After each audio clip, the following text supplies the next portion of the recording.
મિત્રો નમસ્કાર। આજે આપણે પેપર નંબર 3 નો વિભાગ ડી ની શરૂઆત કરીએ।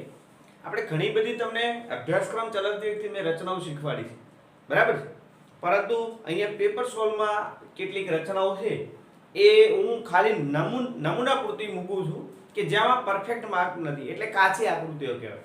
પણ તમારે એ રીતે કરવાનું છે કાર્ય કે તમે જ્યારે આ રચના જુઓ છો, ભણો છો, ત્યારે તમારે શું કરવાનું છે, કંપાસ પેટી એના સાધનો લઈને બેસવાનું છે અને હું કોઈ રીતે તમારે કાર્ય કરવાનું છે। તો જો કોઈ પણ રચના તમારે દોરવાની થાય તો ત્રણ વસ્તુ તમારે લખવાની છે: પક્ષ, કૃત્ય, રચનાની આકૃતિ અને રચનાના મુદ્દા। આટલી વસ્તુ તમારે પરફેક્ટ લખવાની છે। ચલો, અહીંયા રચના છે ફૂટપટ્ટીની રચના। આપણે ધોરણ 10 માં બે પ્રકારની રચનાઓ છે। કઈ કઈ છે? એક વર્તુળની રચનાઓ છે અને એક ફૂટપટ્ટીની રચનાઓ છે। અહીંયા કઈ રચના છે? ફૂટપટ્ટીની છે કે 9 સેમી લંબાઈનો રેખાખંડ દોરી તેનું 3:4 ગુણોત્તરમાં વિભાજન કરો અને રચનાના મુદ્દા લખો। તો પહેલું જ્યારે આપણે રચનાની શરૂઆત કરીએ ત્યારે પહેલું કાર્ય આપણે પક્ષ લખવાનું છે। પક્ષ કોને કહેવાય? તો પક્ષ એટલે જે વસ્તુ આપેલી હોય એને કહેવાય પક્ષ। એના આધારે જે રચવાનું હોય એને કહેવાય કૃત્ય। અહીંયા શું આપેલ છે? તો કોનું વિભાજન કરવાનું છે? રેખાખંડનું। તો પહેલા શું આપ્યું છે? તો 9 સેમી લંબાઈનો રેખાખંડ આપેલ છે। તો પક્ષમાં શું આવશે? 9 સેમી લંબાઈનો રેખાખંડ આપેલ છે। રેખાખંડ આપેલ છે, આ શું આવે? પક્ષ। હવે આપણે શું લખવાનું છે? કૃત્ય લખવાનું છે। કૃત્ય એટલે આપણે જે કાર્ય કરવાનું છે તે શું કરવું છે? તો 9 સેમી લંબાઈના રેખાખંડનું 3:4 ગુણોત્તરમાં વિભાજન કરવું છે। કોનું વિભાજન કરવું છે?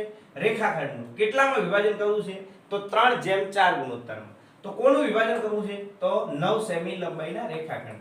તો 9 સેમી લંબાઈના રેખાખંડનું 3:4 ગુણોત્તરમાં વિભાજન કરવું। હવે તમારે જુઓ, હવે આમાં તમારે 1 માર્ક્સ મળી ગયો। અડધો માર્ક્સ પક્ષનો હશે, અડધો માર્ક્સ તમારે કૃત્યનો હશે, બરાબર છે? તમે પક્ષ અને કૃત્યમાં સમજી ગયા છે। એક આપણી પણ એક થોડી ઉણપ છે, બોર્ડ નાનું છે એટલે હું થોડું કાઢી નાખ્યું છે આ વસ્તુ। ચલો, હવે તમે પક્ષ અને કૃત્યમાં તમે સમજી ગયા છો। હવે શરૂઆત કરીએ આપણે રચનાની। તો પહેલું કાર્ય તમારે શું કરવાનું છે? તો તમારે ફૂટપટ્ટી લેવાની છે। તો ફૂટપટ્ટીમાં એક બાજુ તમે જોશો એટલે સેન્ટીમીટર લખેલા છે, તો તમારે આ મૂકી દેવાનું છે। 9 સેમી લંબાઈનો રેખાખંડ દોરવાનો છે। ચલો, માની લો કે આ 9 સેમી લંબાઈનો રેખાખંડ। રેખાખંડના બે અંત્ય બિંદુ હોય એના નામ આપણે આપ્યા AB। તો પહેલું કાર્ય આપણે શું કર્યું? તો 9 સેમી લંબાઈનો રેખાખંડ દોર્યો। શું કર્યું? 9 સેમી લંબાઈનો રેખાખંડ દોર્યો। અહીંયા રચનાના મુદ્દામાં તમારે લખતા જવાનું છે। 9 સેમી લંબાઈનો કયો રેખાખંડ દોર્યો? રેખાખંડ AB। રેખાખંડ AB દોર્યો। પહેલો મુદ્દો તમારો મળી ગયો। જે પણ કાર્ય કરો છો તે તમે રચનાના મુદ્દામાં લખતા જાઓ છો। ચલો, હવે શું કરવાનું છે? તો હવે A ને કેન્દ્ર લઈ એક અર્ધવર્તુળ ચાપ લગાવવાનો છે અને B ને કેન્દ્ર લઈ અર્ધવર્તુળ ચાપ લગાવવાનો છે। આ અર્ધવર્તુળ ચાપ અને રેખાખંડ છેદે ત્યાંથી એક ચાપ લગાવવાનો છે। ચાપ અને રેખાખંડ છેદે ત્યાંથી એક ચાપ લગાવવાનો છે।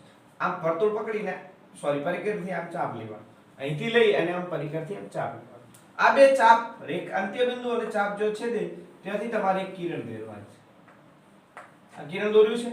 અહીંયા અંત્ય બિંદુ અને ચાપ છેદે છે ત્યાંથી એક કિરણ દોરવાની છે। સમજાય? આ કિરણને આપણે AX કિરણ આપશું, આ કિરણને આપણે BY આપીશું। શું કર્યા? તો હવે મુદ્દો લખો, રચનાના મુદ્દાનું લખો। કિરણ AX તથા કિરણ BY દોર્યા। ચલો, તમારું પહેલું કાર્ય થઈ ગયું। રચનાના મુદ્દા પણ લખાઈ ગયા। હવે તમારે શું કરવું છે? તો 3:4 માં વિભાજન કરવું છે। તો જે જેમ આપ્યા હોય એનો સરવાળો કરી લો। ચાલો, સરવાળો કરો। કેટલા થશે? 3 ને 4 7। કેટલા થશે? 7। હવે તમારે અહીંયા A ને કેન્દ્ર લઈ અને સરખા 7 ચાપ લગાવવાના છે। 1 2 3 4 5 6 અને 7। અહીંયા એ ને આપણે ચાપ લગાવી દેવાનું છે. બી ને કેન્દ્ર લઈ એક ચાપ 2 3 4 5 6 અને 7 આ ચાપ લગાવવાનું. આનું નામ આપણે આપવાનું છે A1 A2 A3 A4 A5 A6 અને A7. અહીંયા નામ આપવાનું છે B1 B2 B3 B4 B6 B7 B1 B2 B3 B4 B5 B6 B5 B6 અને B7 તમારે આ રીતે ચાપ લગાવવાનું છે. હવે તમારે શું કરવાનું છે? રચનાનો મુદ્દમ લખવાનું છે. A ને કેન્દ્ર લઈ A1 દોર્યું. A1 ને કેન્દ્ર લઈ A2 દોર્યું. Dash dash dash dash dash. સમજાય છે? હવે અહીંયા શું કર્યું છે? બધું લખવાની જરૂર નહીં, ડેશ ડેશ કરી દેવાનું છે. અહીંયા શું લખવાનું છે? B ને કેન્દ્ર લઈ B1 દોર્યું. ચલો B ને કેન્દ્ર લઈ B1 દોર્યો. B1 ને કેન્દ્ર લઈ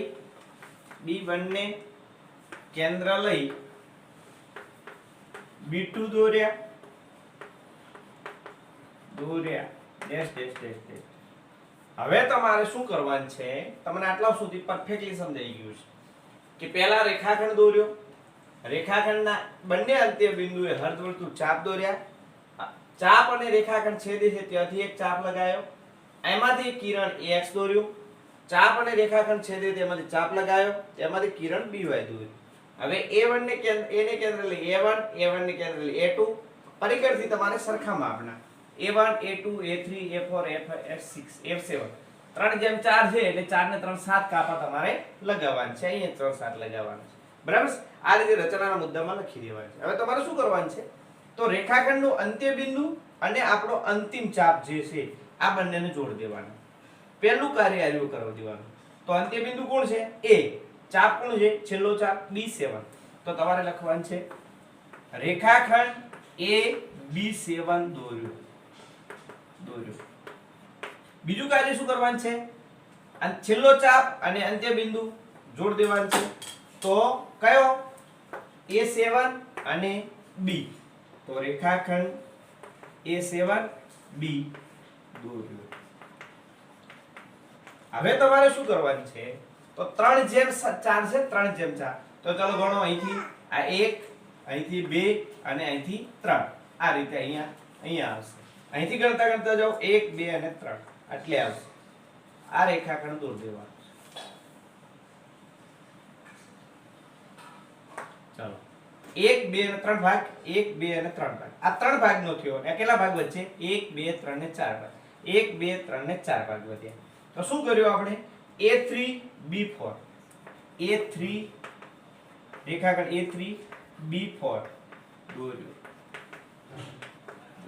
આમ છેલ્લે જવાબ લખી દેવાનો. આમ રેખાખંડ AB નું 3:4 ગુણોત્તરમાં વિભાજન થયું.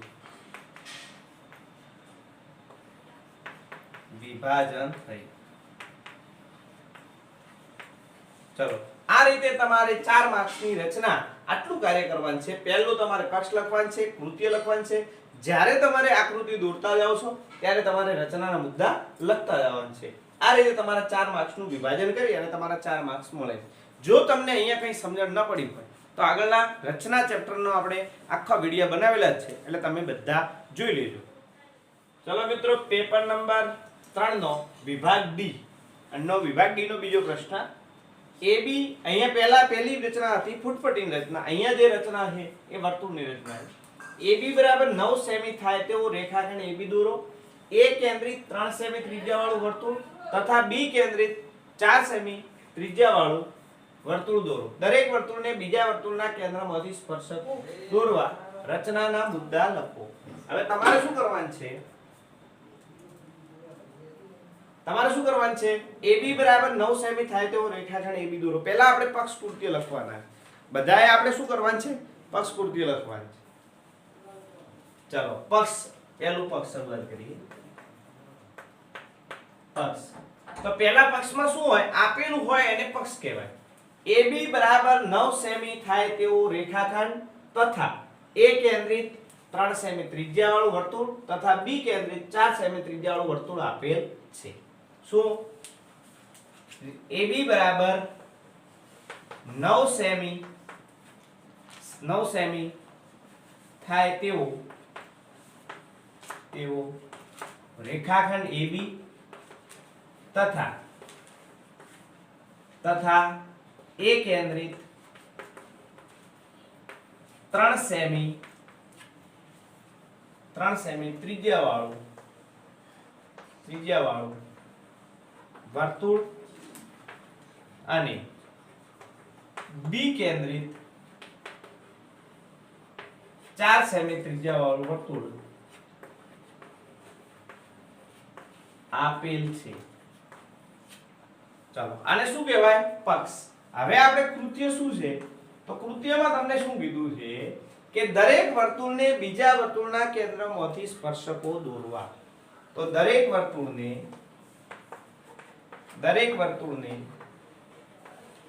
બીજા વર્તુળના કેન્દ્રમાંથી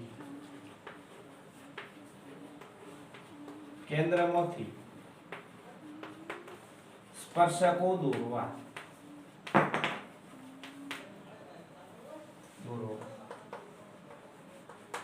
આને શું કહેવાય કૃત્ય તમારે ફરજિયાત પક્ષ અને કૃત્ય લખવાનું છે હવે તમારે શું કરવાનું છે હવે તમારે રચના દોરવાની છે અને રચનાના મુદ્દા લખવાના ચાલો હવે આપણે આગળની રચનાઓ શીખવાડેલ છે તમને એ રીતે તમારે કાર્ય કરવાનું છે હું તમને કોઈ માપ વગરની માત્ર કાચી રચનાઓ શીખવાડું છું એ રીતે તમારે શું કરવાનું છે કાચી રચનાઓના આધારે તમારે પરફેક્ટલી માપવાળી રચનાઓ દોરવાની છે ચાલો શરૂઆત કરીએ તો પહેલા આપણે શું કરવાનું છે AB બરાબર 9 સેમી થાય તેવો રેખાખંડ દોરો તો AB બરાબર 9 સેમી થાય તેવો રેખાખંડ દોરો AB કેટલા સેમી વાળો છે 9 સેમી વાળો 9 સેમી વાળો રેખાખંડ દોરવાનો છે પહેલું કાર્ય આપણે રચનાના મુદ્દામાં લખી દેવાનું છે રચનાના મુદ્દા પહેલું શું લખ્યું તો 9 સેમી થાય તેવો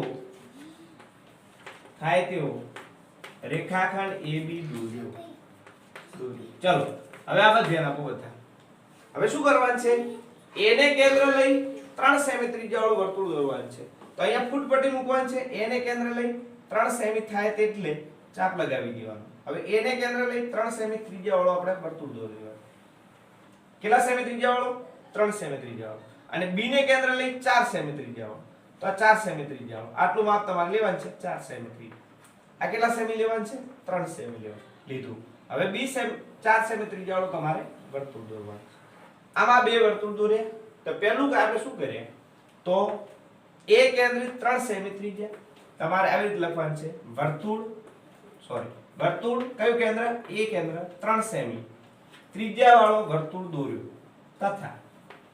તથા B કેન્દ્ર વર્તુળ B કેન્દ્ર ત્રિજ્યા 4 સેમી દોર્યા ચલો બંને વર્તુળ દોરાઈ ગયા દોર્યું અહીંયા બે કાર્ય કર્યા અને બંને મુદ્દા આપણે લખી દીધા હવે તમારું ત્રીજું કાર્ય શું છે તો રેખાખંડ AB નો લંબ દ્વિભાજક દોરવાનો છે A ને કેન્દ્ર લઈ આમ ઉપર ચાપ લગાવવાની છે આમ નીચે ચાપ લગાવવાની છે B ને કેન્દ્ર લઈ એક ચાપ લગાવવાની છે બંને ચાપ છેદે એ રીતે આમ ચાપ લગાવી દેવાની હવે ચાપમાંથી બંનેમાંથી ચાપ બધી પસાર થતો આમ રેખાખંડ દોરો આ રીતે રેખા દોર દેવાની છે બરાબર છે જો છેદે છે તે આપણે નામ આપણે આપી દેવાનું છે જે નામ આપો તે આપી શકાય હવે શું નામ આપીએ P નામ આપીએ તો આપણે શું કર્યું રેખાખંડ AB નો લંબ દ્વિભાજક દોર્યો કોનો લંબ દ્વિભાજક દોર્યો કોનો રેખાખંડ AB નો જ્યાં છેદે ત્યાં શું નામ આપ્યું P નામ આપ્યું તો રેખાખંડ AB નો લંબ દ્વિભાજક દોર્યો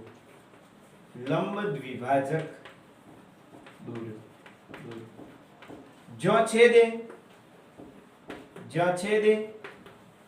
ત્યાં P બિંદુ મેળવ્યું. ચલો હવે તમારે શું કરવાનું છે? આટલા સુધી બધાને સમજાઈ ગયું છે. હવે તમારે P ને કેન્દ્ર લઈ અને AP અને PB બંને સરખા છે, કારણ કે લંબ દ્વિભાજક છે. લંબ દ્વિભાજક AB ના કેવા ભાગ કરે છે? બંને સરખા. એટલે AP અને PB બંને સરખા છે. હવે આમ AP ને કેન્દ્ર લઈ આમ ચાપ વર્તુળ દોરી દેવાનું છે. કોને કેન્દ્ર લઈ વર્તુળ દોરવાનું છે? P ને કેન્દ્ર લઈ વર્તુળ દોરવાનું. તો વર્તુળ કયું વર્તુળ? તો વર્તુળ કયા કેન્દ્ર વાળો? P કેન્દ્ર વાળો. કઈ ત્રિજ્યા લ્યો? AP લ્યો કે PB લ્યો, બંને સરખા છે. તો AP દોર્યું. ચલો દોર્યો. આ દરેક વર્તુળને બીજા વર્તુળના કેન્દ્રમાં. ચલો આ વર્તુળને બીજા વર્તુળનું કેન્દ્ર કોણ? B. માંથી સ્પર્શકો દોરો. આ બંને વર્તુળ છેદે છે ત્યાંથી આવશે. અહીંયા આખી આમ ફૂટપટ્ટી મૂકી અને આમ મુખ દોર દેવા. આનું નામ આપણે શું આપીએ? આનું નામ આપણે આપીએ M આપીએ. સમજાય? M. અને આનું નામ શું આપીએ? આ બંને વર્તુળ છેદે પોઈન્ટ ટુ પોઈન્ટ મૂકવું. પોઈન્ટ ટુ પોઈન્ટ ફૂટપટ્ટી મૂકી અને પોઈન્ટ ટુ પોઈન્ટ લેવાના. આનું નામ આપણે N આપીએ. M. શું દોર્યા? BM અને BM. ચલો આ વર્તુળના કેન્દ્ર કોણ? A. બીજા વર્તુળનું કેન્દ્ર કોણ? B. B માંથી શું દોર્યા? વર્તુળના સ્પર્શક દોર્યા. હવે B વર્તુળ જે કેન્દ્રિત છે, B કેન્દ્રિત વર્તુળ, એના બીજા વર્તુળનું કેન્દ્ર કોણ છે? A. A માંથી આપણે સ્પર્શકો દોરવાના છે. એને આ પોઈન્ટ ટુ પોઈન્ટ. આનું નામ આપણે U આપીએ અને આનું નામ આપણે T આપીએ. ચલો શું દોર્યા? કિરણ AT અને કિરણ AU. આમ દરેક વર્તુળને બીજા વર્તુળના કેન્દ્રમાં દોરેલા સ્પર્શકો. ચલો હવે આપણે રચના મુદ્દો લખવાનો છે. શું લખશું? કિરણ AU, કિરણ AU, પછી કિરણ AT તથા કિરણ BM, કિરણ BM અલ્પવિરામ કિરણ BN દોરીએ. ચલો આપ જવાબ લખવાનું છે. આમ કિરણ AU, કિરણ AT તથા કિરણ BM અને કિરણ BN એ માંગેલ વર્તુળના બીજા વર્તુળના કેન્દ્રમાંથી દોરેલા સ્પર્શકો છે. અહીંયા આપણો આ રીતે જવાબ મળી જાય છે. જો કદાચ તમને કે ચલો તમે આને માપો, તો માપવાનું કે તો તમારે ફરજિયાત માપ લખવાના છે. AU કેટલા થશે? AT જેટલા. આ બંનેના માપ લખવાના છે. તો તમારે છેલ્લે જવાબ લખવાનો AU બરાબર અને AT બરાબર. આ બંનેના માપ સરખા હશે તો તમારે માપી લેવાનું. જો પરીક્ષામાં માપવાનું કે તો, ના કે તો કશું કરવાનું નહીં. પછી માપવાનું છે BM બરાબર અને BN બરાબર. આ રીતે તમારે આના માપ જો પરીક્ષામાં કે તો તમારે આ રીતે તમારા પરીક્ષામાં